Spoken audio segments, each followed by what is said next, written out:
libala soki esimbi te bokabola na bino yango na libala fo koyeba nzambe mpo nzambe abatela mpe apesa bino kimia satana alingaka libala te akoluka se kokabola bino akopesa moko kindumba ya kindoki po etinda bino na divorce okabwana bana batelenga nao yango fo koyeba nzambe satana alingaka libala te akotinda bino okabwana ye akopesa moko kindumba ya kindoki po etinda bino na divorce okabwana bana batelenga nao yango fo koyeba nzambe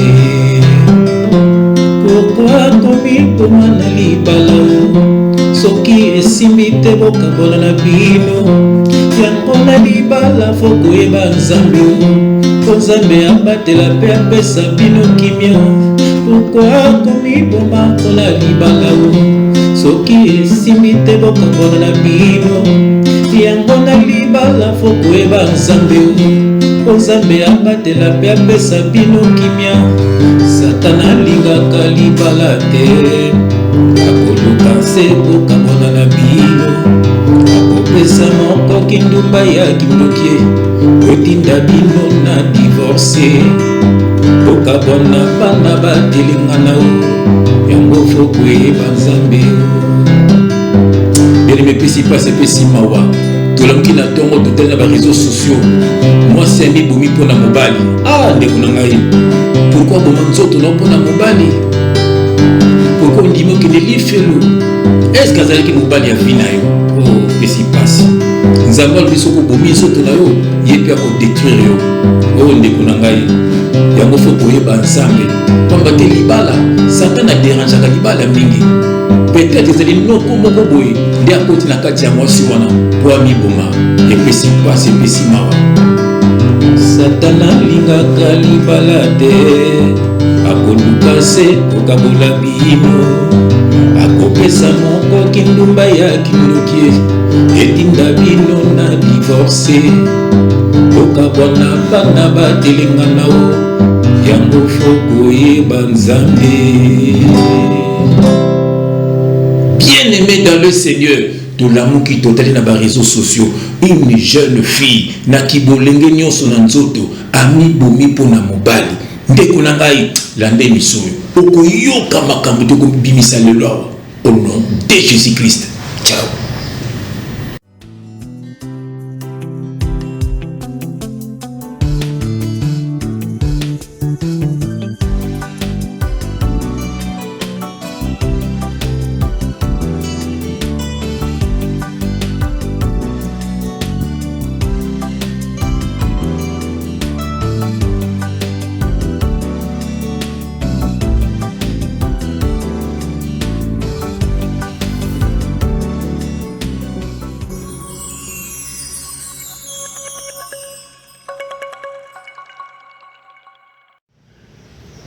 Donc, toujours à la Katia Milena Kratos.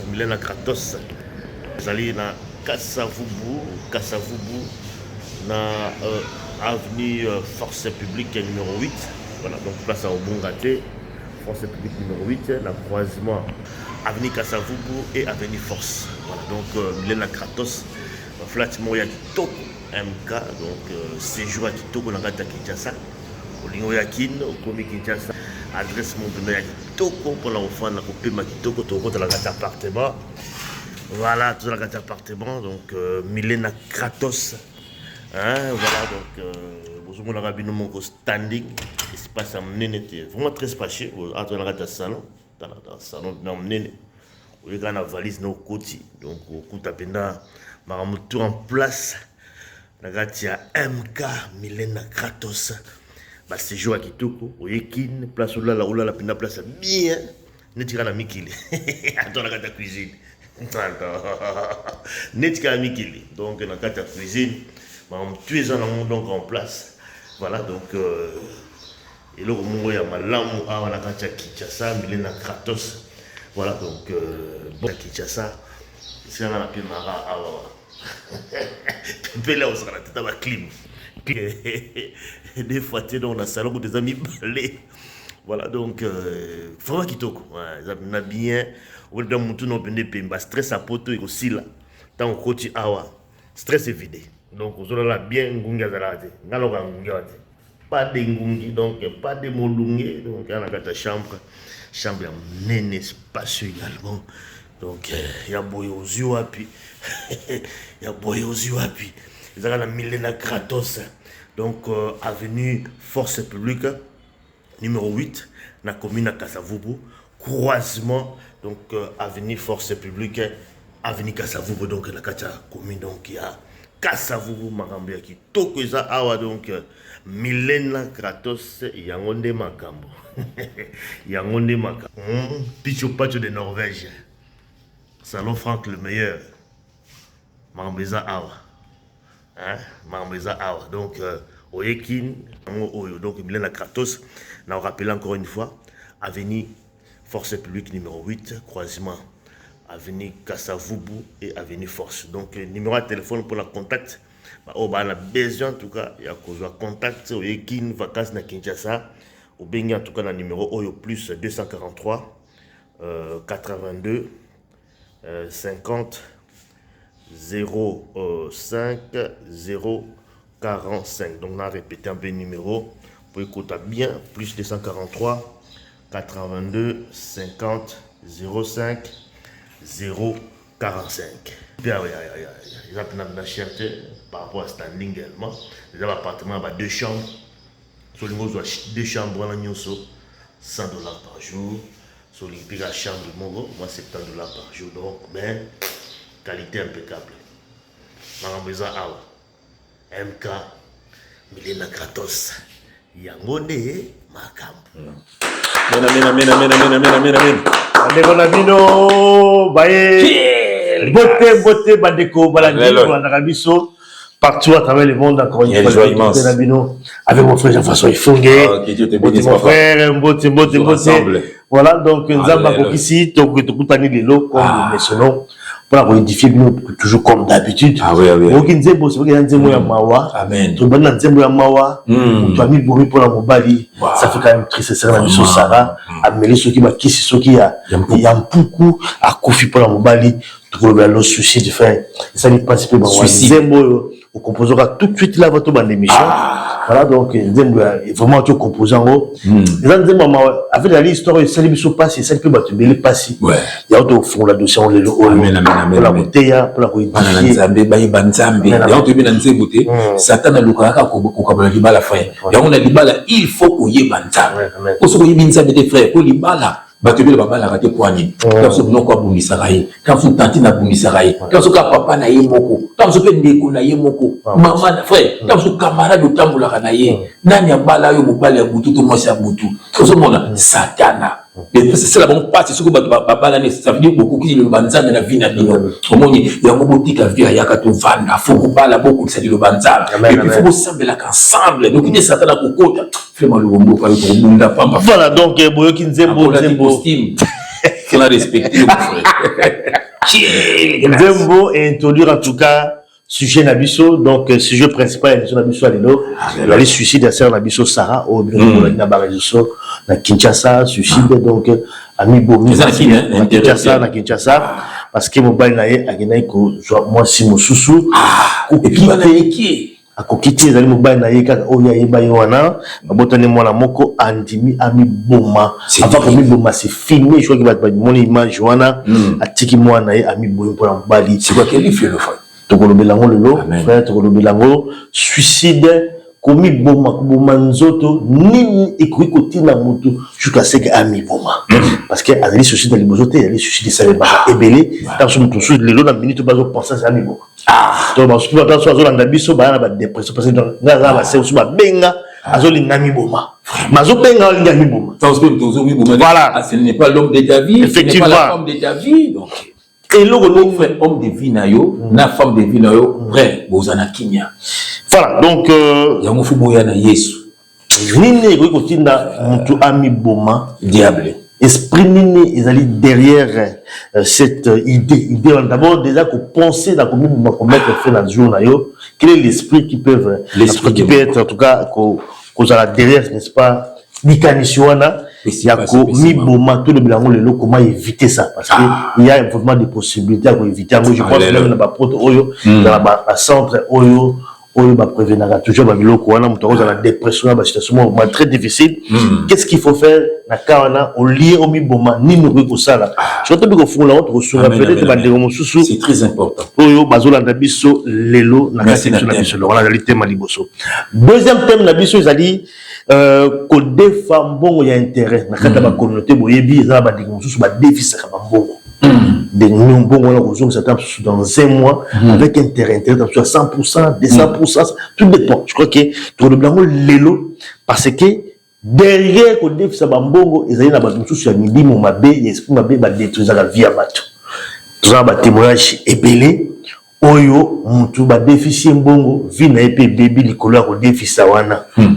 Tout ça je crois que batu balanda maman grâce kalanga tout ça n'est déjà émission à 8 ans on va aller au sala biloko mabe tant qu'on a qui dans monde de ténèbres bien on va aller au sala on va aller au défi ça beaucoup et au défi ça on a ba no détruire vie ya batu simra ya mbongo surtout yo lula ko defa yoka les alliés d'affaires musu sa bengi ils ont la serre moko a défi ça mbongo il y a défi ça avec intérêt mais azo senga batu 1 euro na nzela comment ko imaginer mutu na mbongo a défi ça batu mbongo mais azo senga mbongo to fula ko lelo awa makambo ya bambongo oyo esukisaka balosusu vi na bango marché lisusu te okoti na engrenage esclavage te ya kodefa banda vi na yo okodefa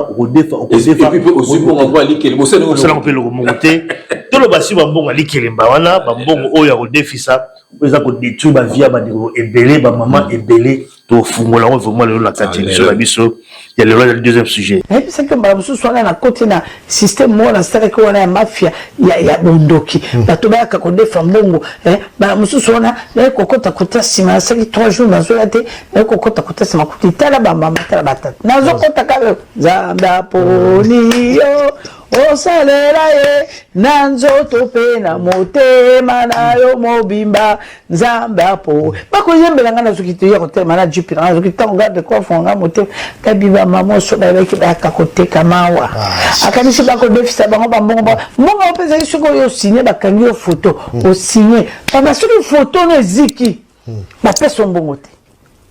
C'est aujourd'hui que j'ai compris que puisque la condition est là qui ceux qui va tanguer une photo bâtir photo comme membre alors yo signer condition ti yo sali signature bon c'est malango ba déficit bon ba so ba sa ko ka mona mama na nga ko ka ko de ponga na tiki batamisala osomona et puis na tiki mabaya partout moi ça memi moi na mokonga tsolo boko boy sikoyo na katala yaba banderole wala ba pancarte wala na komi femme ne pleurez plus le bonheur est là osoyoka ezali ba bloko ya mabe mais pas sûr côté comme moi c'est wana ta 20 ta 30 francs so ba kaya parce que la pesa ki mitindo so bo kangi photo mutizike molente ana doit pesa patata pour moi ça musala ba futa bangote et qui biloko ya romaine ya 666 talo ko mona 4h du matin papa et vraiment sous caricative ils allons penda ya bondo mais comment on regarde jusqu'aujourd'hui ça passe ça se passe ça existe à krasa moi ni na kabila batu bambonga de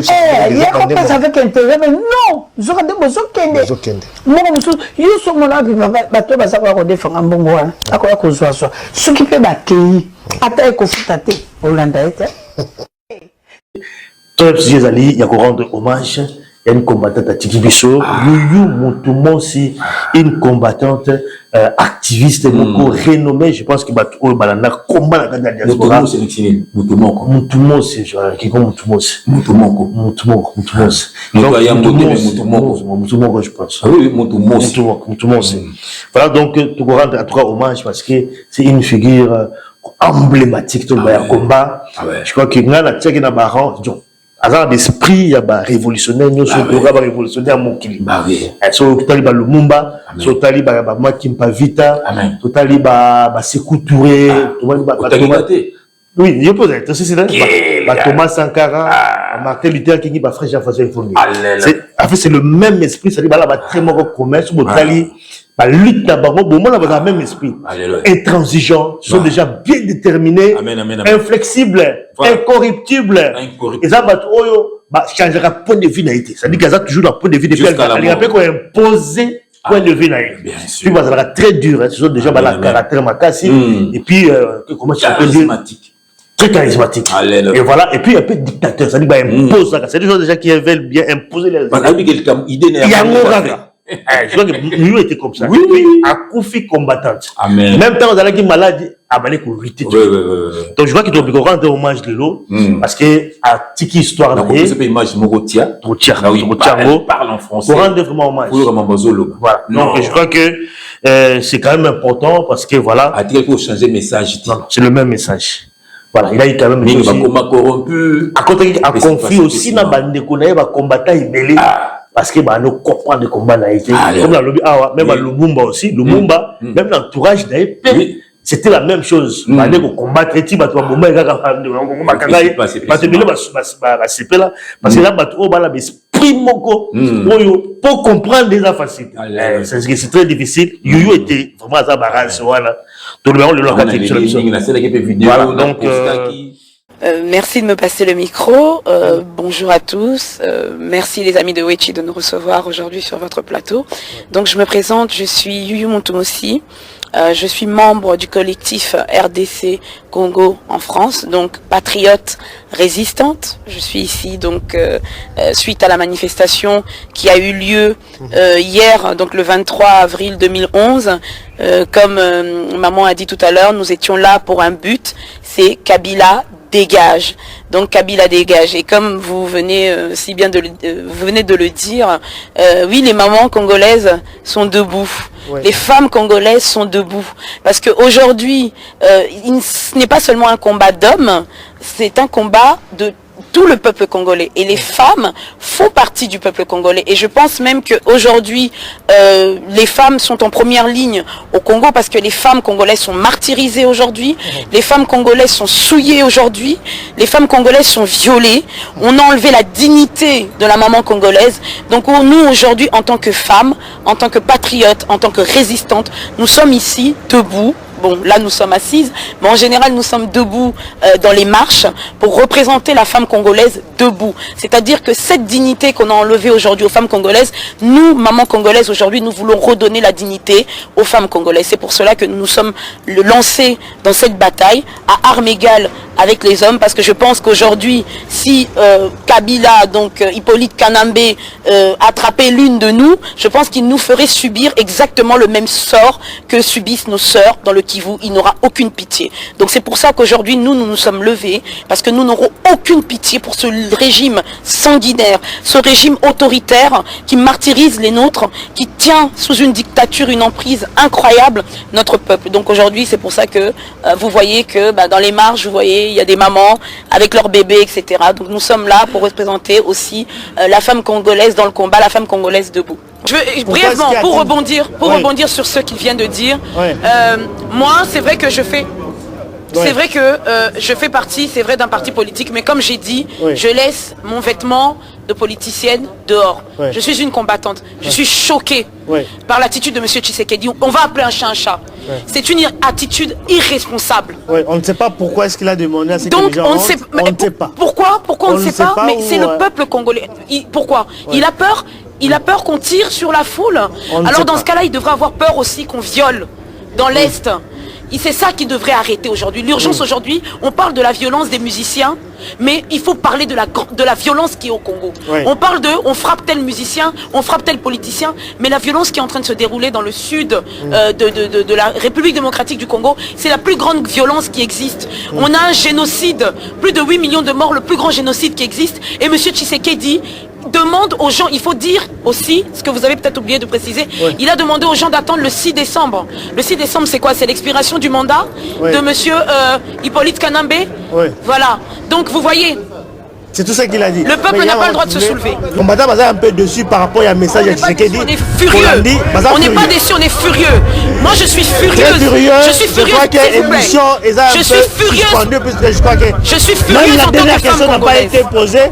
puisque voilà vraiment furieux.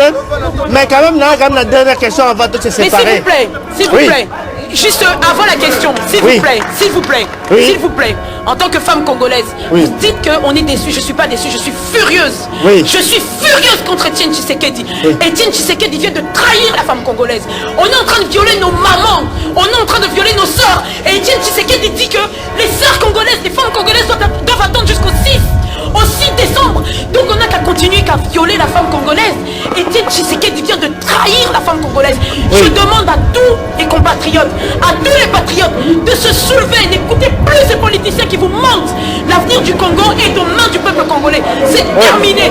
Je fais partie du RPLC, mais je vous dis que Etienne Tshisekedi vient de nous trahir. Voilà, donc c'est vous avez 3 éléments pour le Bénin Lelo. Voilà, Bouffon Bolanda, Boroté, encore une fois, ne pas là. Frère Bongela, Kokota Malamoko, Makamboyo, c'est tout garçon, soit bien ce qui n'a ni au Mobile à Sarah. Maïti, frère, on est mis sur les cas qui n'a le baki. Ce qui nous a fait, c'est pas de bon mabal. Frère, mais si on est ébélé, bah, tu m'as bien le souci, bah, on a tel gars, monsieur, qu'on a musique, on a tel coup, bien sûr. Puis, dans les garçons, on peut, tout le banabiso mingité, tout au final, on a ma qualité, mais aucun coup, Boumakandi, on a pour la montée, mon kili maman. Il y a mon frère Banabiso, il y a mon bibezo Banabiso, frère. Parents, enseignez à vos enfants. Vous avez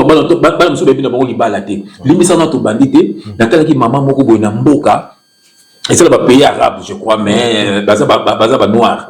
Frère, à quel combat les Samoana, à l'Axamona sexté, à éviter que, faut qu'on se leur n'a pas, Makamba tabouté, ou bien Bantu, Makamba le Koutawana, il y a Samoana, Talaboué, Talaboué. Même si c'est une bonne émission, on a mon kala, so tala porno, moi aussi. Pourquoi tu regardes ça? Abi, mais papa, bon, so il n'a pas. Je ne sais pas, mais c'est pour pas le Simba, wapi. Alors, la Bible n'a prié le Seigneur Rabisson. Et là, ma copine n'a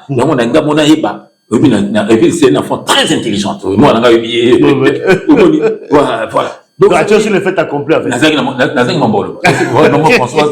Maman Françoise, maman qui nous a la maman Françoise. C'est tabou. C'est maman, non, il faut parler. Il faut se la moi, on a le bac n'a pas bongo. Net maman, on a l'habitude, ailleurs, nous avons le côté. Parce que, à cause de notre pays, moi, on a 18, moi, on a 15 ans, on a papa à 60 ans. So, papa, on a, frère, un pervers.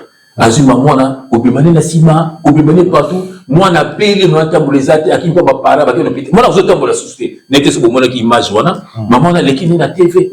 Na ba réseau social poisson le pour la moutouana et puis moutouana beaucoup plus ça bon pour moi ça kimi mais moi ça se tombe la soute so bouquinho so papa moi na mukeya mineur ba para pe mbongo zate ya ko passer qui vidéo ba côté là bango moutouana beaucoup ko assurer hospitalisation moi na wana moi na personne ba bola sengé le côté maman mazolo moi na pas imité tu vois c'est ça la ça mais on va passer sur quoi kimi mais pas tambo les zate bo solo là na solo là na ba na yo ma fozo papa, abia ngana ni mapa mafuza abia ngelo ko na busani. Abia ngana buse ko babinga ngana. Pour ngana bisa bana nyusu. Bana mabasi. Il faut que soit na bana. Frère, pour moi na yeba. Soko sona mona te, mona akoyi ko lonta sona bala bala. Ozo monta so ko la ndinga mabe. Ozo mona. Ah donc et puis si pas si ma frère. Te prier frère avant de compter la carte. Makamini ni boy. Mutemi bomi pona mutu. Et tu le monde ko penda, hotel pe mutoro. Ah.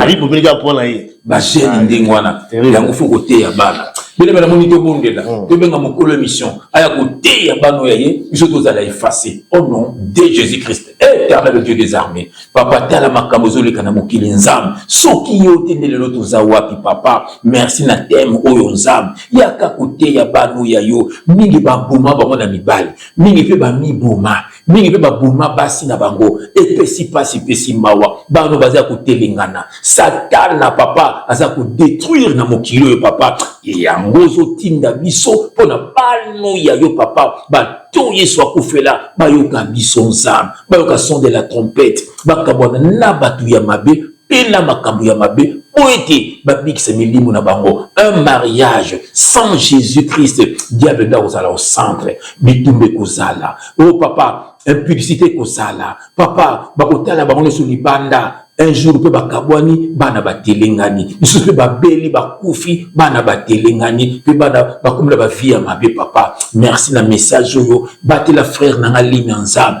batela libala na ye batela libota na bango nzambe papa tikete bakende toujours liboso basala la tête et non la queue sala pe ndenge moko nanga moumbu na yo sala mo pe na bato oyo bazolanda biso o bazana ba problème na mabala na bango na ba santé na bango o papa na misala na bango loboko na yo simba bango e pambula bango na kombo na Yesu Kristo totiki miso na maboko na yo yaka kotia bano ya yo pe kokwisa banguna na biso que le Saint-Esprit parle pour l'édification de ton peuple au nom de Jésus-Christ nous avons ainsi prié et nous disons amen Amen. Amen amen amen. Oh, bien aimé, sois dans la joie. Ngana bande na bino. Bae. On est là. To lobaki na bino. Pe tozo bandela lisusu. Nyonso tokomona. Nyonso tokoyoka. Tokobimisa na poisa. Na but moko kaka. Bana nzambe bazala sauver. Au nom de Jésus-Christ. Amen, amen, amen. Merci mon frère pour la prière que je porte rapidement. Na sujet na biso donc sujet liboso les suicides la sœur na biso Sarah aussi Sarah oui ça lui passé ça lui passé choqué et surtout qui a annoncé le wana ça dit que c'est ce qui a vraiment fait très mal annoncé à l'accepter produit au hasard comme là et puis finalement à mettre fin donc réalité na vie naie à se suicider parce que mon balazo qui moi si mon sousou très grave mon tour a tel courage frère.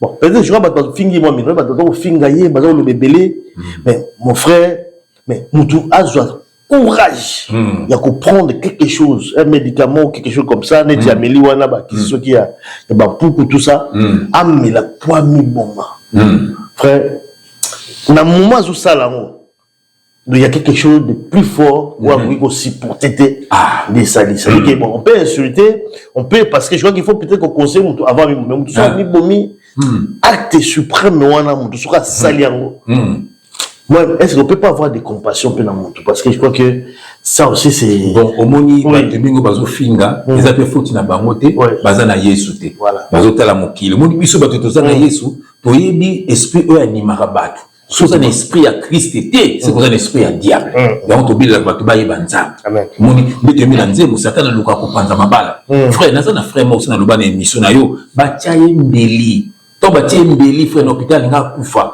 noko na ye frère aye ko yibisa ye o moni mbeli wana o ngatike mbeli mutu mususu mais noko na moka azo bane na phone yo tina ko bomo moni mbeli na tieyo yemo ka bisa bato bo bandeko na bakamati bamoluka moto atiaki mbeli yemo asi bongo botika ye eza ye te omoni donc ça veut dire que akoki kati na ye atie yo mbeli doneki mwana wana frère ntango oza na Yesu te ozomona bale bakokuta mosuka jalousie ya famille ntango so bakamaradi na yo nde talaka yango na kotanga verset moko frère na ngai elimbisa ngai yango je vais prendre mes lunettes pour natanga malamu frère il faut natanga malamu il faut bato bayeba nzambe yango je vais essayer mes lunettes frère poso natangi mabe bato batika na makambo na bango na ignorance na bakokufa bakeli felo neti Sarah o prophète chef atangaka mabe elenge je mets mes lunettes quand je mets mes lunettes quelle grâce frère yoka 1 Jean dans le chapitre 5 verset 18 et je lis au nom de Jésus-Christ yoka nous savons que quiconque est né de Dieu ne pratique pas le péché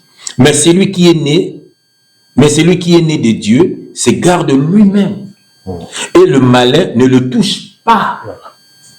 Celui qui est né de Dieu, il y a né de nouveau, c'est-à-dire au tiki makamamabe, au communanzable. Frère, le malin ne le touche pas. Mais si vous avez un pied dedans, un pied dedans, on a dit, mais attends. Donc, Azaki un pied dedans, un pied dehors, on a montré le long, on a su que la moto. Donc, ça dit, tant on a un pied dedans, on est sur le bac, il faut ni chaud ni froid, à vomir. Il faut vraiment un véritable engagé. Donc, mon tour, il soit pour faire là. Au moins, dans le frère, donc, ami Bomi, au moins, le temps, ami Bomi, bongo, direction, il fait le mal à mon frère. Effectivement, ami Bomi, a tiki, moi, na moko. Tout qui n'est pas fait, donc, selon les informations, ils ont d'abord l'Ibosso, Mobile n'est pas Ibaka. Je pense que Bassi Oyo, Bazata, Ayabata, Suka Mobali Moko, la Bolingo, Makasta Mobali. Mais ce qui va solo là, quand on a parents, on dit, maman, faut sur la banane. Faut, il y a mon bébé, fait l'émission, au sa question, sous l'émission, on a la version, on va voir. faut que tu le Bible frère Bible des ont recommandé ba maman pélé na ba papa belle frère ba sunoli ba na faire ba faux pasteur zomona ba sunoli ba na l'église bâtiment que le bazo le ba zomona que le bazo le ba frère Éphésiens chapitre 6 verset 1 je lis au nom de Jésus-Christ frère enfants obéissez à vos parents selon le Seigneur car cela est juste honore ton père et ta mère c'est le premier commandement avec une promesse afin que tu sois heureux et que tu vives longtemps sur la terre. Yoga verset 4 ma parents et vous pères biso ba parents n'héritez pas vos enfants pour que ça bana kandate yoga mais élevez-les et en les corrigeant et en les instruisant selon le Seigneur. Nzambe tabi bongo o instruire bana na yo. Nzambe mutalobi. Donc chaque soir na benga bana faut toujours sambela nazo te ya bana tout bon journée l'équipe ndengeni. Voilà. Là ça bon chaque jour lingo ça le mo bien. Na kote bon le na bien yo salaki. Voilà, le na mabe yo salaki. Omoni mona zo kola na parole na kobanga mokili na kobanga mabe. Omoni bilamba batukeba, biloka batukeba, kolela ndaka batukeba. Voilà. Muda kabela boité pour rien. Non. Vous donc il faut côté à kabana na libala o bazana mabala maman François là ça on a vidéo maman il faut la na la baboy ba ko bengana tchaboy tchalui vous monde donc toujours en contact vous monde il faut qu'on puisse mobile respect mais par rapport à mon ba sona mobile naé mbana bi mon papa famille donner raison bazo la nini pona kombo balobaki soto boti mwana mwasi comment to repese kombo ya mama ya mobile soto beki mwana mobile to repese kombo ya papa et tombe soke mwana ngo sikoyo abi mwana mwasi mwana bongo mwana mwasi kombo ya papa mwana ngasiliki non faut kombo ya mama nanga toka neki bomote balaki mwana mwasi kombo ya mama ya mobile mwana mobali kombo ya papa na yo ya mwasi nga donc c'est comment mwana mwasi parce que l'échographie mwana ngazo mwana kaka mwana ngambala ko le ba belinga mon papa va me donner raison. Non, tu n'as pas raison. Mon il faut ça la parole, moi il faut porter comme maman n'est boyokanaki. Yoga papa yoga isoko. Mais papa comme là ça t'apprend boyokanaki bongote. Moi vous comme monsieur ya maman voilà ndenge boyokanaki. Et tu me paye ami balé ba oboti ya mobile. Mobile c'est mais là voilà. Pour bimba comme nanga. Mon j'ai fifonge. Quelle grâce. Donc ce monde qu'on t'a nzamba récompenser. Donc il faut garder parole na yo. C'est comme ça aux ala quitter. Moi donc ça dit que parents il faut qu'on approche ya bana na bino. Il faut qu'on yo kaka bana. Mais yo kaka banganda, ba mama kaka muziki, ba papa mi ba koma ba sapeur. On l'a kaka bilamba sur colis, bilamba pia minele et puis si passe pesi mawa frère. Comme on toza ba couturer na biso na mboka ya danger boki para ba moté. On il appelle si yo mode sert na biso Yolande Loboko atonga kama kazi. Prochainement on a même un numéro na téléphone. Vous allez votre loco là-bas Eric Lema. C'est même là qu'on l'a dit ça papa Wemba Eric Lema mais il est là mais ok n'est pas d'abord côté oh balme oh ce qui nini oh yo bana fait beau bazar qui fait combo oh et puis si pas c'est si mao na Londres peu frère ganter na rapport ya Brigitte ya mami fongi azakuna moni ok n'est beaucoup tout ça va bilamba mindele mo petit wa mais vous aussi ça va mbongo ba millions calculer maintenant bando ko sumba bilamba vous appelez ni et puis c'est pas possible.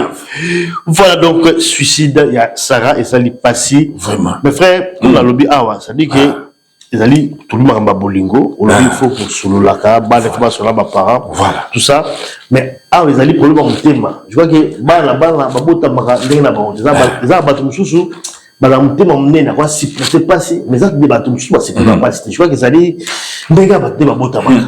Je crois que tu vois les réseaux sociaux, ça tumsusu ba figure dans les réseaux sociaux et ça les logo moté ma qui d'ailleurs lambalia donc mais tumsusu ba fingi ozokola zolala ils sont dérangés et puis je vois que bah suicide nous c'est salement alors sur quand les réseaux sociaux parce que pas beaucoup mal les réseaux sociaux pour la harcèlement tout simplement ça dit que à ce côté il y a des gens qui sont comme ça bah kokaka choqué à kokaka trop sensible il y a des gens comme ça et puis je pense que comme dans le lobby bah parents déjà bah jaban faut que moi nanga oyo aza très sensible parce que quand dit bala tout d'ailleurs bang voilà des mois les bouchons dans la boy loko boalinga te loko boy faut que tala ka ça dit que je vois que ma parents bas aussi très attentif na bana bang c'est ça bana bas très fragile ko yeba ndenge noko solo kana ye comment est-ce que fungula voilà na moi mbali ala peu moins fragile comme ça tu quand la classe ba ibisi ba baninga le ba ibisi que non tu n'es pas beau et c'est fini on peut dire que je suis pas quoi Papa, il va Brian. Voilà, Brian. Je suis pas beau. Mais tu es beau. Il faut. Oh, soit quand tu es oh non, Souki n'a pas baby sur harcèlement. Mais non, là, je conseiller. Voilà. Tu vous conseiller, tu es dans une école. Ça même aidé. Mais c'est triste là, bango. Ma bien ça balance ce soir. Tu imagines toi que yo zate. C'est ça je dis. Maman on a ba musique. On y mona siko. Solo lui, toujours remonter ti muke ozuma komolo là. On s'appelle moi sport. Ils ont l'un ça. Baza fragile. Oui. Absolument yebi na biso. Tu comprends? Donc les enfants il faut que bakabana. Mais tu sers na biso c'est la fragilité. Fragilité. Tu vois que ma parent naie. Ma casse ya Brian wana. Voilà. Donc ma parent faut na katote papa. Ngape na mwana mwana JFI. Donc JFI te makaza nto to maman Françoise. Ça dit il y a la taka ando la taka noir.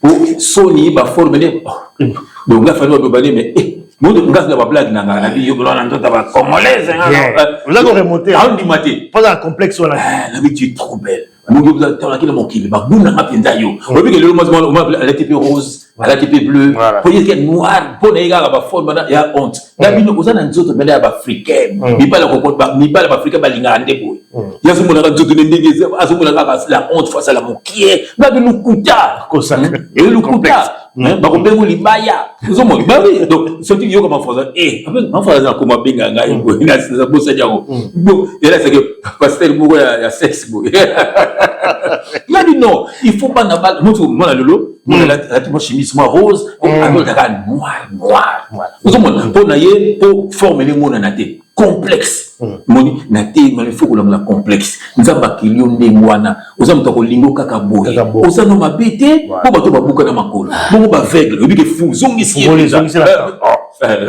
quoi aveugle le bani amona raté ababa le bani ozomona moto aza na chaise roulante le bani yoza na aveugle yoza baba avant de moka papa tu as raison baba pourquoi oza munene bo munene ngoza mabe wa ozomona siko bo mo basa munene ba mabe. Ouais, c'est ça. Hein? Ba femme ronde. Ba femme ronde, oui. Oui. Mais bon, ba défiler à Koutou. Oui. Et ça m'a bé. Non. Nous, à jusqu'au confiance, faut même le loto, la monnaie, vraiment trop belle. Voilà. Pourquoi? Parce que je suis là.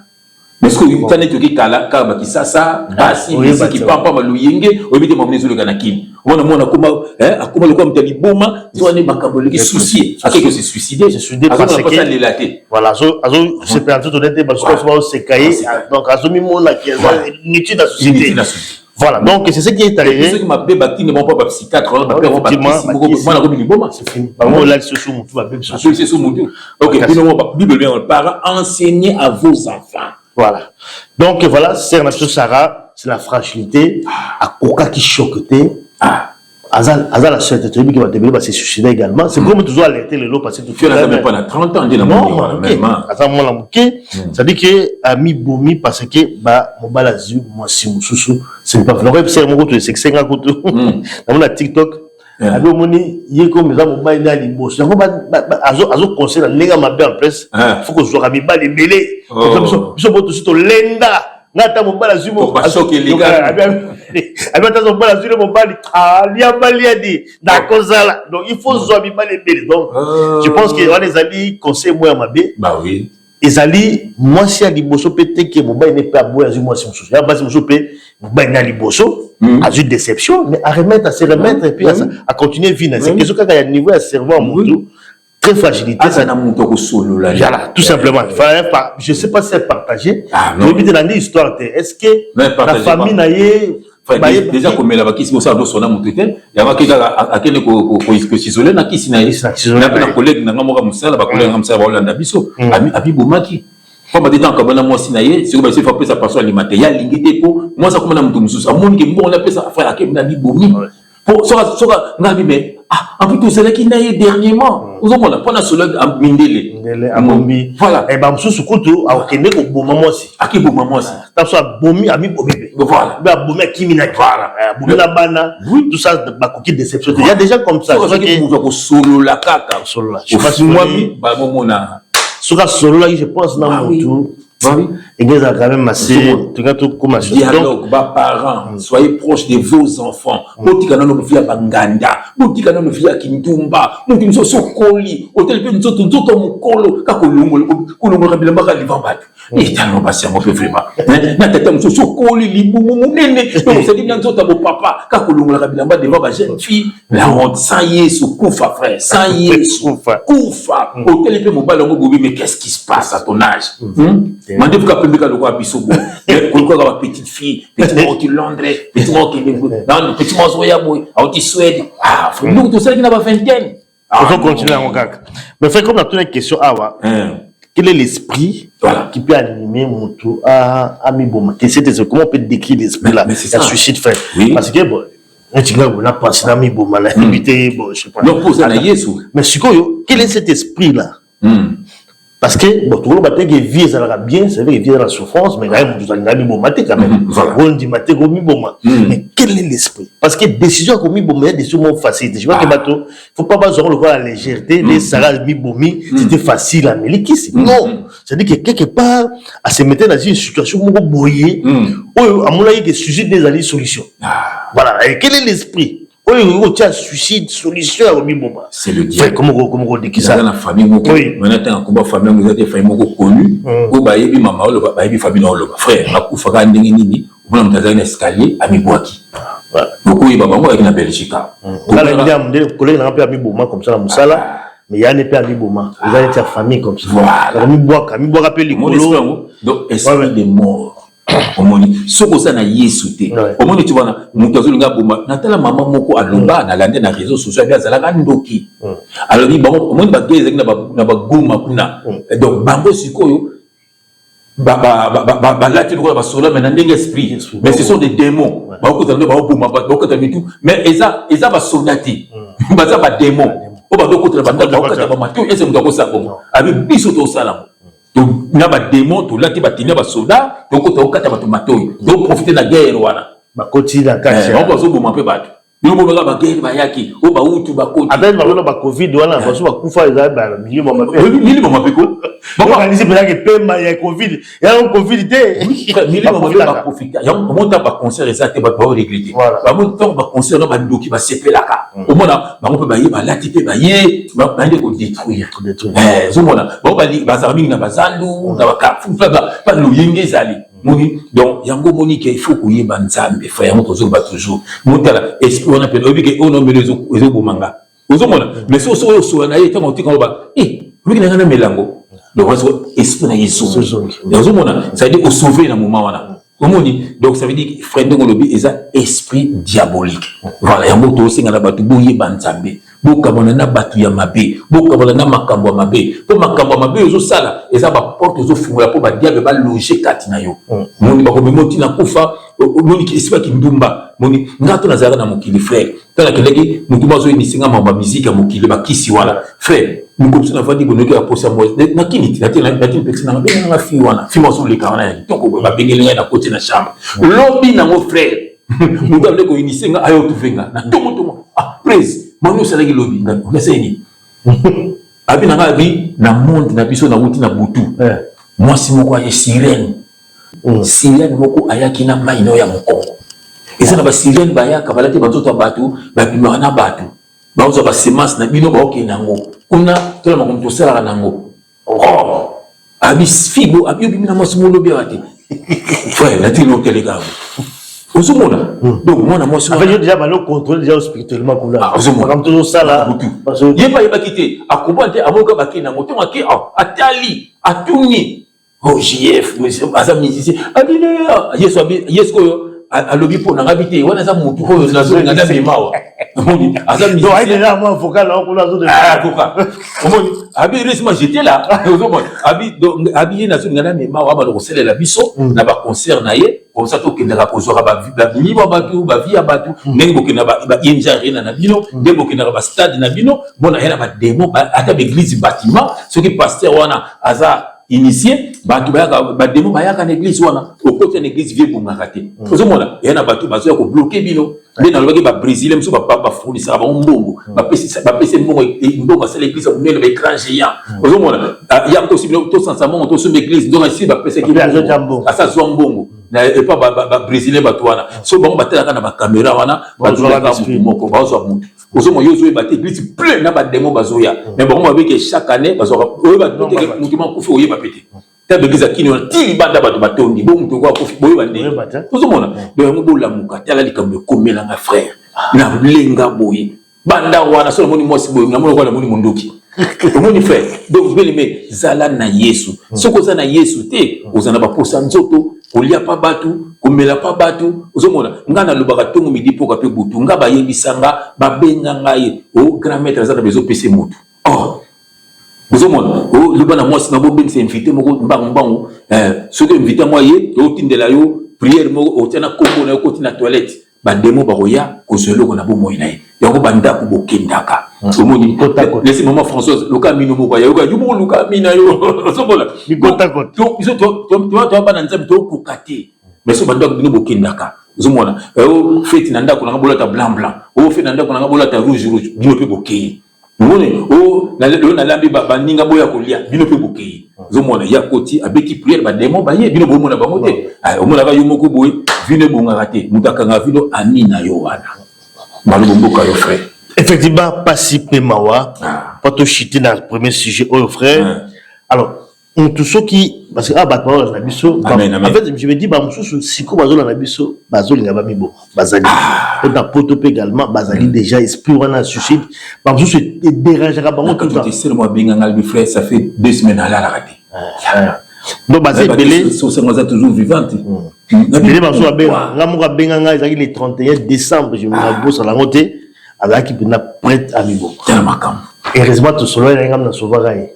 Na solo lié na conseiller na meki ko côté mo la côté esprit de mort. Donc à beng ça dit et puis tant que beng un numéro et on a besoin numéro.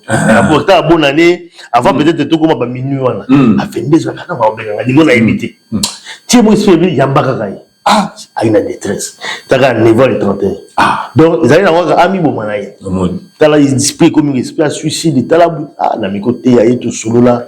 Tout le temps déjà une fonction. Tout le temps là. Ils ont pas pangolo c'est. Donc esprit on est le roi qui heureusement tout solo là qui pas tout le monde bon solo. Ah, faut que solo. Ce qui n'a solo là qui n'a été. Oui. Na habité pour la voilà. Donc c'est peut-être m'appelle monsieur Pezalaka, on va te pas bien monsieur Pebelé, parce que on aura sauter mais bon, ça toujours fois au solo là parce que va te belé, au jour mon azo ben azulé là, quand à solo là yo, au même ko yebisa azuma kimia ebelé, toujours m'appelle tout ça bon maté. Donc on a dit comme kilo. Atanga mo frère na kato tanga mo ndeko na Holanda, ndeko na Holanda ngaya. Kindumba biso to zalaka nango. Na bimana ser moko ya métis ya yebi. Ba to bisinga ke ser on za malade, frère Jeff nous on za malade. Frère ali mabili solo na konda boy.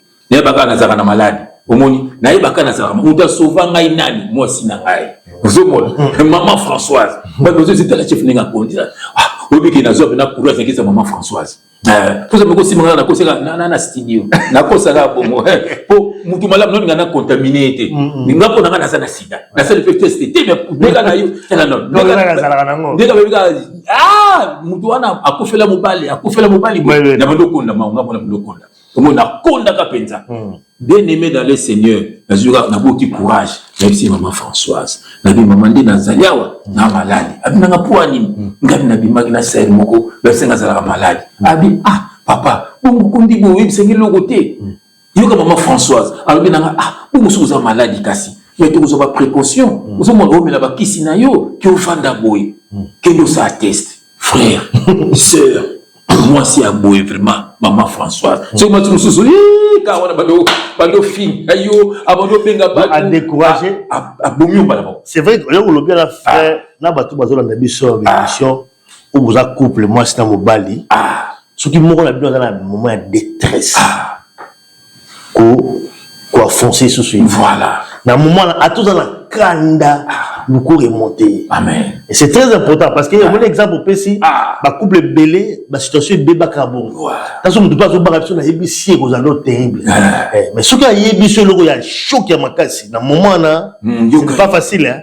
C'est pas facile mais je crois que c'est un effort qu'il faut conversation. Donc il faut vraiment faire un effort. Parfois même ceux qui a sali ma bendenge nini dans le moment là qu'on rejeter dans l'unité. Fait ou quoi forcer sur dans l'unité. C'est très important faire du solo bêti. Na silisa mo na kete na sali test l'autre côté. Omoni deuxième fois et l'autre côté. Troisième fois, on a écouté la frère Limia. On a dit, fait les masses, Bominga, sous amis. Ah, c'est roi, frère. On a bangé les sous. On a pas le compte les sous. Tout le monde, ouais, on a quel les sous, rien. Au moins, frère, maman Françoise, on a sauvé. Gabi, ah, le quoi, il y a Yébinaye. Oh, pour le coup, il y a des gens drogue. Au moins, tu me la drogue, on a finga. Il y a des gens qui ont mis le poignet. Ah, on a sanga. Ah, on a poignet. Il y a un poignet aux amis qui ont solo là. Moni ngama mutasomanga mama Françoise na kepe beloko ezate mbala moko na zonga mobimba na kumoya munene ale kokoti deba na lisusu tata ozomona quel joie kala ni depenza me pa beninga na kuna kosalela yi amen amen to soki mama Françoise a solola kana ngaite ite osolo na zalakate po ide na komela bonomela ba drogue po ide na ah bato sida bakonda bata no konda bato sekanga vomela bonomela ba drogue ba nomona ke na kondi ne pona ba drogue na ko na ba ide wana mo na ko na bide bonomela ba drogue. Moni, maman Françoise, azon singa na bomoy. Abi papa nous, nous sommes banangai. Vous mona, vous mieux on met la bakisi na yo, tozanga na yo, ngamo na za, so bakisi na yo, ki otika na boy. Tano zo konda. Oko kufa pete en termes sur le lot. Ki ba diagnostiquer yo. Tala sikonga yo. Tuka de nous ezaki na ngoti kaka koyoka papa. Moni, okomi na ba drogue, nzoko so le loko mokote. Ata pe maladie so gezali. Ba sere musuzu. O mobali na ngakoto, asa su dégoûté. Bondo sekaye, bondo tongaye. Ozo bomali susu. Bomali susu ye. Faut accompagner en tout cas. Faut aider. Faut aider. Bon na ba docteur, ba sexologue ba ça. Azali o memi o accompagner kuduye. O accompagner. On est quoi fossi, faut pas nos faibles. Oh mon bal était, mon bal à la tire là-bas, mon la tire là-bas. Imagine pour la mona et les caca na. Imagine pour les gars TikTok boy. C'est mon son à Canada. Mais ça très important. Na Canada, moi que ça capte bon caca ouais. Faiblesse à mon bal. Tu vois comment? Ah mais c'est quoi yo? Tout ça c'est qu'on est nini. À chaque fois caca, kaba esquisse, ce qu'on a ça la nini. Là c'est qu'on va poser tout dans la côte. Là le mon bal. Là le mon bal ni banda, nini. Kako mon bal peut qu'on a découragé. Non ça le fort papa. Non ça là non mais gars ils ont et là moi les gars, bah comme abi vraiment libisanga kaka, non ça kaka fort. Ça dit qu'ils ont mis qu'ils ont commenté, mais moi c'est pas ça qu'on a forcé. Parce que là on les appelle la moto. C'est déjà est bloqué et que partenaire là au pays. À quoi forcer les sous c'est fini, tu ne vas pas répondre. Mais il faut peut-être partenaire là de ce qu'il faut aider à cohabiter, à comprendre la bonne situation d'ailleurs et puis à trouver solution ensemble, pour trouver solution parce que c'est dans la tête. C'est la même chose. Comment c'est caillé ma belle ah boy. Yo de commission ba vague comment c'est bon ka personne côté la boulou des failles a peu complexe mon côté des failles au moins et puis travailler dans mon comme ko bipsa moral on a des boulou des failles pointé donc c'est au commis on tu commis wendeni oh tu tu ndeni oh masolo tunasi zo mala ba masolo tunasi bomi mwasi na yo wa faussé dépression bandi parce que yom de commission pour supporter voilà pour continuer voilà au bout a été parce qu'a commis bon voilà donc c'est important la libala faut conversation ezala faut que solo là faut que pas camarade frère mais maman François pile mutu na ngai pile mazo to tambola kana c'est ma François ba guna na basi ezala ka bo surtout tambola papa ta guna yango tala guna tout moi to seki na biso donc c'est maman avec que film pesa numéro na ya mungele na musala habita yango na sangoni yoka benga ngati la boki yango uzomona to seki na biso po to banga na nzambe uzomona nako ke nako pe benga fi yango te passe na banga kana et puis mona bututu sambeli na bana uzomona donc vie kitoko ce que les kambozali to sololi donc ça peut mabé moko alobelinga na sengi pardon ako ça peut no mabé na bi mama lo sala ko ah papa limbisa ngai si ça libala bozo konde bo sona ka bo finga na ka banzoto banini on sait que ngala ma photo ebana qui elle avait 21 ans elle n'a plus 21 ans maintenant voilà ce n'est plus la même c'est pas la même femme et puis on peut aussi il faut ça bah on Jésus société donc je peux pour ça c'est normal alléluia voilà sur le comme absolument na ndenga bato ba 50 ngala libala biso so bato ba 50 et puis tu me souviens normal voilà parce que moi ça je comprendre ngapi na zo comprendre toke na biso so neti ba koka mindelo ba sala 14 frère 60 ans de vie commune ba ngani bana ba 18 ans donc ba peut-être que ba changer non on va mettre dans la même ba voilà mais puis so ba tout monde frère donc il peut s'y passer pessima ya go papa nani Verkis oh Kiamongana papa wana yemba papa ayo na komi tunaka nzambe frère papa wana nzembo neza soba moto moyindo auta wapi za ba révélation mais je te dis bien que ma pékisa à l'époque l'église catholique moto moyindo auta wapi makama bika bato moyindo poison ka a inspiré pour faire cette chanson mundela bomaka moto moyindo ayibaka na Congo kwa bomisa mbuka na bango mais moto moyindo ayibaka na Congo po na ye na bana na ye et puis aso tromper moi sina ye na basi mususu bana mike mike moto moyindo ka moto mabe soko mina mboka mo nyata na baninga na ye moto moyindo c'est bato mabe vrai. Voilà. Donc, pendant 6 à ce sujet, effectivement, pendant 6 vraiment ce sujet. Nous avons une astuce mobile à les frères ligne. Faites le loco. Faites le loco. Le mot peut s'accrocher. Bon, moi, petit n'a tangi. Tel loco. Donc, monsieur, toi, bongo. Nous sommes une famille. On passe à frère, mais ça passe nanga. On passe nanga, ça passe à frère tangi. Donc, on est là, donc, on se soutient.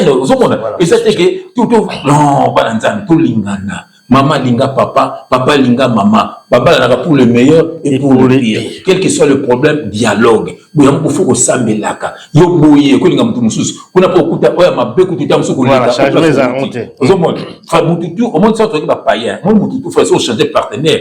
Pour eloko asika, on a toujours la force moko bout. Ozomona mettons pour mesana ye, au monde pe ndenge moko. Voilà. Donc faut menaza nanga na oya ngai. Oh mesana déjà. OK na mso na ngai. Voilà. Fait pas aussi complètement sujet oyo. Alléluia. Voilà la question de la c'est retour dans côté bande oiseau dans biso ensuite le oyo bazana problème on a suicide za retourmonter bango ala idée ami boma bazo dans la biso on la biso parce que on la biso on préféré l'idée tant ils ont là yo quel est le geste mon droit sala ou ala idée à suicide pour aussi ça on ça la nini soki kama kanishone yidi dans 1 Corinthiens chapitre 3 on a verset 16 à 17 je lis au nom de Jésus-Christ mais savez-vous pas que vous êtes le temple de Dieu nous nous a temple en Nzambe alléluia et que l'esprit de Dieu habite en vous mon Nzambe va na 4 mais voilà ndok batomukiri batongi te yoka verset 17 si quelqu'un détruit le temple de Dieu soko bomi nzoto na yo ezali temple en Nzambe Dieu le détruira car le temple de Dieu est saint et c'est ce que vous êtes donc tango mi bomi ndeko na ngai okilifelo mbala moko yango quel que soit le problème le diable nzambe abisi Satan nzambe abisi Pierre abi Pierre Satan te réclame mais j'ai prié pour toi voilà et quand tu seras bien affermi prie aussi pour les autres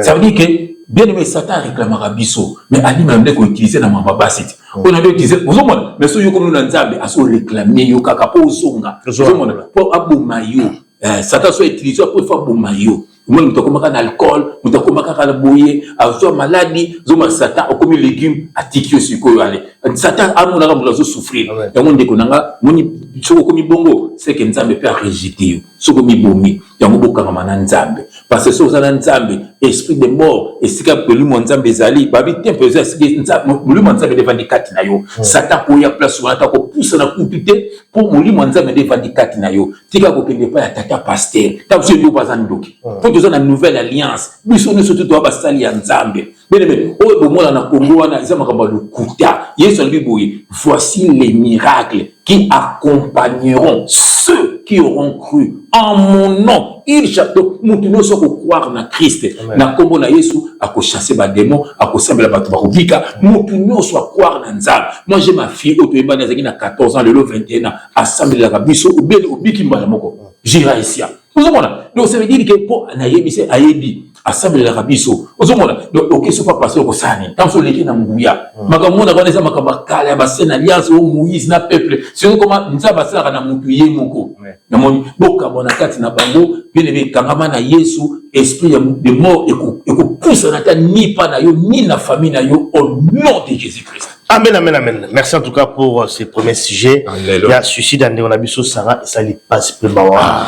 Vraiment, il y a un détourné quand même tout développé en l'élo pour la ressourcer également. Bah, bazali tourmenté, n'est-ce pas, de cet esprit esprit des morts, ils ont dérangé, bah, on connaît comment. L'esprit des morts. Alléluia. Voilà. Donc, deuxième sujet, bon, c'est un sujet aussi qui concerne en tout cas Bisso Bandé, Bisso Congolais, parce que c'est toujours la lingala awa, ils allaient sur Kodefa Mbongo avec intérêt. Ah, ils allaient à particulier, je crois qu'ils bandent comme ça, Congolais, bah, Defa Mbongo. Bon, voilà. Donc, à PCO Mbongo, aujourd'hui, nous attendons dans un mois, mais pour intérêt, c'est ça, c'est pas 50%. Tout dépend de bateau, bah, Defa. Mais c'est pas que, ils allaient à Bandoussou, ils allaient mal intentionnés. Bateau, bah, Defa Mbongo, voilà, bah, ils allaient à Bandoki. Parce que, bah, milimo mabe, bah, esprit mabe, yoka. Oyo, à déficit bon avec intérêt et puis tant que comme un mois posons ça problème est comme milieu yo ici que aux bon posons ça non au moins tant comme dans la fin du mois problème sur côté lui au coup du sous c'est moi aux ça bon là exact au bâti sur yo quand pas mon au comme place au bino là la comme na mo bon na mo écoute tant que kota tu vois kufi kotoyo malade bo ezali bo ça dit que l'engrenage yo akanga na makambo na yo ça dit que les sujets au ba pessimisme parce que la serre bon quoi défi ça bon a défi ça azana bon défi ça mais c'est ba ene holanti comment vous imaginez mutana mbongo parce que défi ça avec intérêt ça besoin avec l'intérêt mais comment vous pensez pour la banque ça 1 euro ça 1 euro alors ça va 1 euro 1 euro à 5 et ticket quand même de on a biso na frère là tu me que faut la parce que na ba témoignage dans cette émission na maman Grâce Kalanga émission dans YouTube a expliqué également tant on a dans monde on a ténèbres ba no bip ça via bateau pas on bip ça bongo donc on a ça ba $2000 mais si quoi pas défi ça yo mbongo il faut esprit on a démoniaque et indiqué ça dit qu'il faut des étoiles voilà mais ça va maman sous bano regretter à l'époque il y a le bail d'une émission et on se regretter ah maman peut plus ça mbongo dans la pousse mbongo comment peut s'y et pourtant ba sauver donc sauver et puis ba détruire vie à babtou et pelé à le barango quand pour la défi ça wana a on défi ça mbongo pose ça avec intérêt attention qui c'est noté et tel côté voilà la période là ça joue déjà et puis toka pe maman Sagi Charouf également na ba biloko la bino ba tontine oyo ya ba bali kelemba également parce que c'est aussi dans le même ezo kendeka là oui pour ça li kelemba na ba to webi ba monter physiquement bo mona na te ba so ba ça bali kelemba ba kuta na te ezaka na susu boza 10 boza 20 mais ba to oyo boza na bango ensemble la kati li kelemba bo validé état d'esprit na ba bo éviter tu peux ba to solo tu peux ba démon bo éviter ba so ba ko injecter mbongo ya mabe Maman Sagi à Lubango, témoignage naé, bon on va bazo tia, ta yozo so bon mabe et ko baby ça dit que bon les baby si. Les offres les makambo na yo. Tout font là frère. Qu'est-ce qu'il faut faire? Tu dis dans la classe, voilà ba que soit pas avancer pour bon mabe. Bon mabe. Frère, qu'est-ce qu'il faut faire parce que tout souvent on a biso. Tu vois que ba te belé, ils a pas bon peut sauver ba sous belé parce que ça là on peut logoter. Il y a logo ba tontine voilà, mais ça aide quand même ça logo, ça la communauté la biso des ba communauté presque union sur ba canonné ça là on peut. Moi bisenga bi frenga na sala ka. So na besoin bon na singi crédit na banque. Combien la banque? Fait que ta banque quand tu dois aller à banque, ba ficher à la banque aux ça donc là ça c'est pas un problème. À la mienne ça dit que aller au salaire pour le voilà donc par mort aux autres ça non donc la banque ça n'a mieux que ouais va particulier vous voyez bien nayo esprit qui est derrière ça donc c'est ce que nous faut là mon frère bon la batte belé voilà ndabiso awa batte belé ba sali pe makambo belé na ba bongo wana qu'est-ce qu'il faut faire est-ce que batika makambo ya defaka ba bon intérêt il faut pas continuer pour la na kotanga verset moko nous avons le biso nini amen ça na Deutéronome chapitre 23 bien le landa verset na on a verset 19 et je lis au nom de Jésus-Christ tu n'exigeras de ton frère aucun intérêt ni pour l'argent ni pour vivre ni pour rien de ce qui se prête à intérêt. Bible le bien ouais.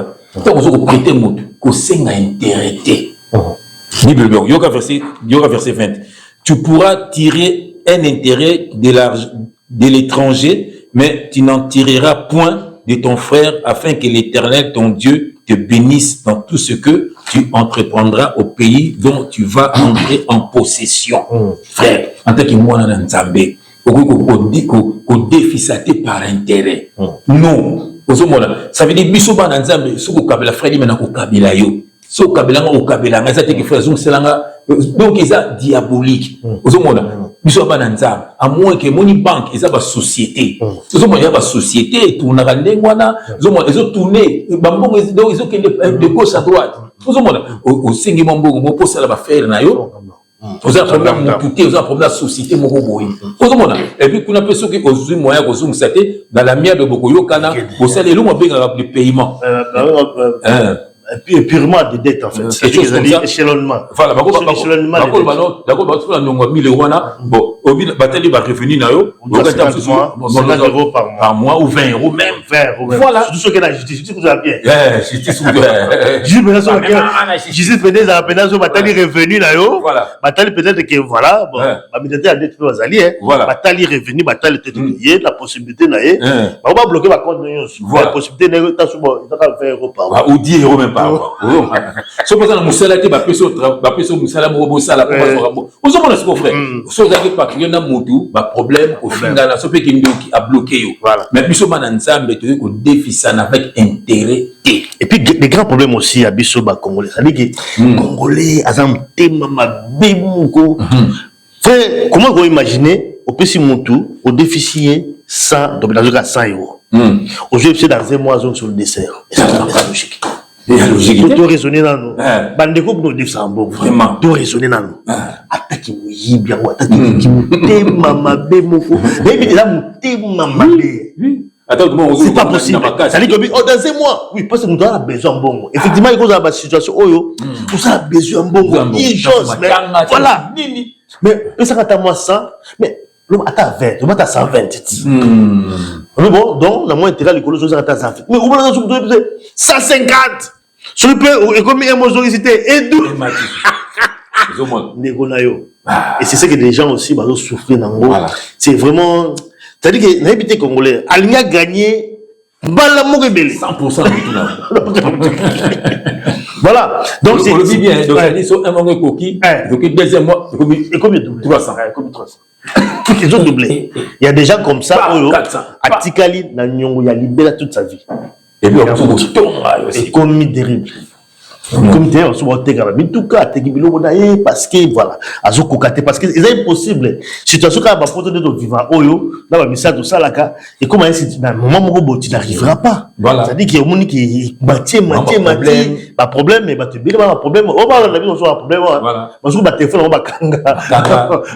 Allez, on s'est refusé la bombe. Et puis, les civils. Tout ça. C'est les démons qui est derrière tout ça. C'est-à-dire que mon toit a déficit bon, on a super voilà, donc il y a fait exprès pour côté des mois. Voilà.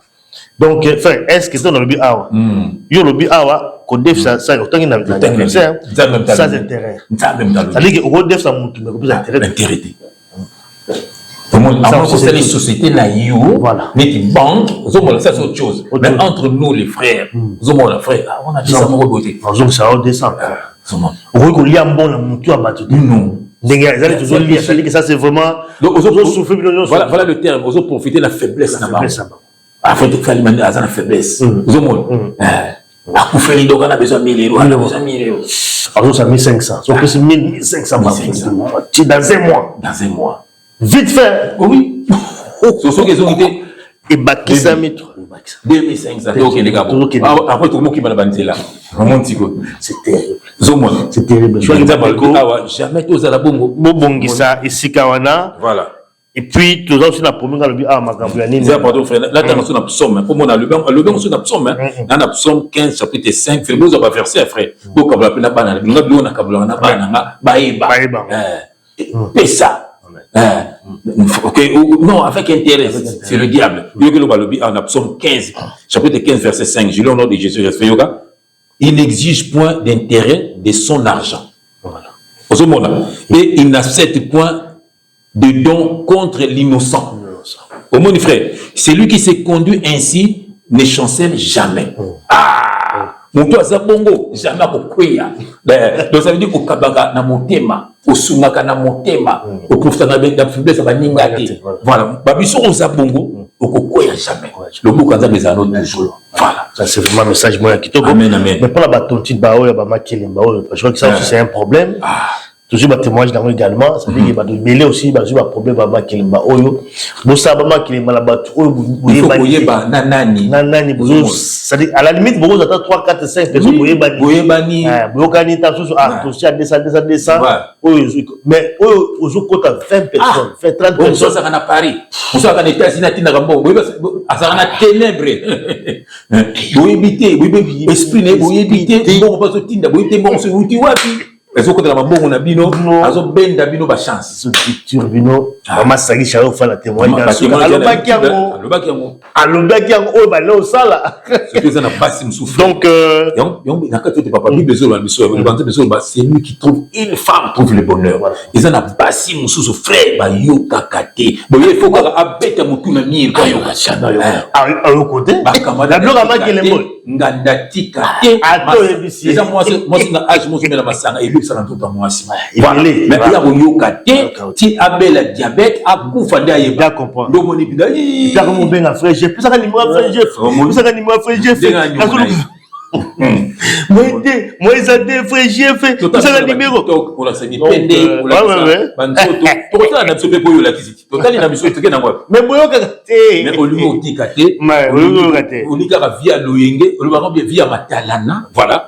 Zomona via matalana kola ki ça va mèche lokola mami wata bibi na mai. Voilà. Choko yo mwana nzambe. Choko kuma lwa deni lesi. Beti openda baka. Okonoka kaye de géographie. So na mulanga azocha article. Mais yo ka komba Yesu. Abinga na melakanda ba comprimé. Na melakanda ba comprimé. On dit c'est vanté na. Et puis non on appelle ba chaîne mi. Bembe moko lokola soki ya. Non ba chaîne misusu ana ti abino boye ba chaîne misusu ba so la publicité biloko. Nga ça doit poser la boya. Mais tu nga ça publicité a produit éclaircissante. Mais non. Ba moko ela nga proposition là, on nous a éclaircissante ka ba produit oh je ne peux pas faire ça. Vous corriger nzambe. Conscience na nga je ne peux pas faire ça. Vous avez biso ba frère chef le tour la beauté à famille. On dit petit frère nanga. Tu vas dire oh tu ressembles à ton bioscope ce qui est bon côté. Hein? Vous avez au kata yundi ce qui dit mabe et puis cancer de peau et comme qui n'était na misisa na makila. Vous avez botika makambo wana ba projet kanza de la Bible dit tout ce qu'on ajoute vient du diable.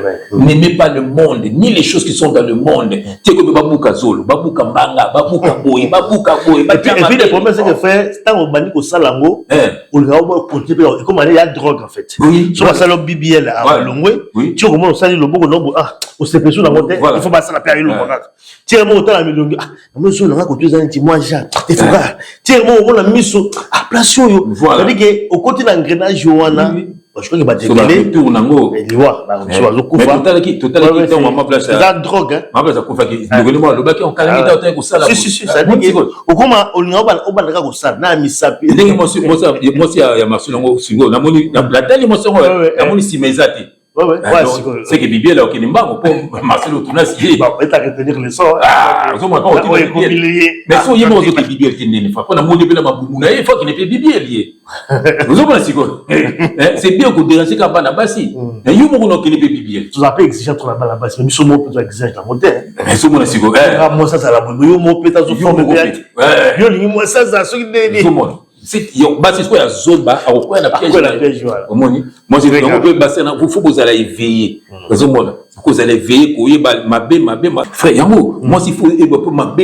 malam ta maman François ba initié ya boy oh j'ai faut qu'on fasse 3 jours aki au maman ko fingo la bible ta fingo la bible ma compre et bébé non voilà mais moi c'est monsieur na fana ko wa na ngape biso ko ba jeep mais le ko mo kumba ngo moi faut dire que misala voilà donc moni ke bande ko na ngai bolumwa na makambo wana musika na Yesu kufa.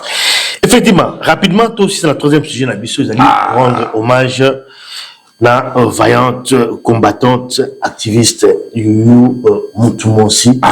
Je crois que biso to vivre époque voilà. Je crois que là la salle d'émission là aussi, je crois qu'il faut la émission. Donc la côtoyer vraiment c'est une dame qui avait un esprit, un esprit vraiment révolutionnaire, libérateur, en tout cas, ça dit qu'il y a un mécanisme pour changer des choses. Vraiment, il y a un moment même dans les réseaux sociaux, vraiment, tu vas aller choquer des gens, même les combattants, même aller d'accord on a été, même soit d'accord on a été, mais dans le moment où on va rendre hommage. Parce que quand même, en tout cas, combat c'était un combat noble, où les lots attirés dans la banane. Parce que, comme on l'a dit dans l'introduction, on a dit vraiment la race, il y a des révolutionnaires, tout le monde a moqué. Tout le monde nous a rabattu. Je crois que, tout le monde peut-être à l'époque, peut-être le monde, on a fait le monde pour un dénoir. Le monde, voilà, le monde comme un héros national, mais tout le monde a fait par exemple, on est mais Abima héros national, parce que après des années, on a compris comment. Donc, nous aussi, c'est la même chose. La même race. ils ont même race bato oyo bazana ba esprit moko boye ils sont rares en fait pas bato ce sont des gens qui sont rares vraiment abondis et puis juste ba finir pe na réseaux sociaux il y a là au moins ba combattre belé bazana conflit parce qu'il y a zala qui défaute il y a zala qui donc ba belé ba c'est pas ça il y a nous bloqué votre Facebook il y a soit au moins azol ba yo contredire à bloquer voilà c'est l'esprit c'est l'esprit wana bato wana bazala bongo bato ba révolutionnaire sur l'histoire ba révolutionnaire le monde entier c'est toujours ça bato moko est compris bato moko oyo ba ça des conflictuels voilà ça le message voilà il va faire chef aussi alléluia c'est un message c'est la même chose hein voilà le même message donc you mutumoshi a vraiment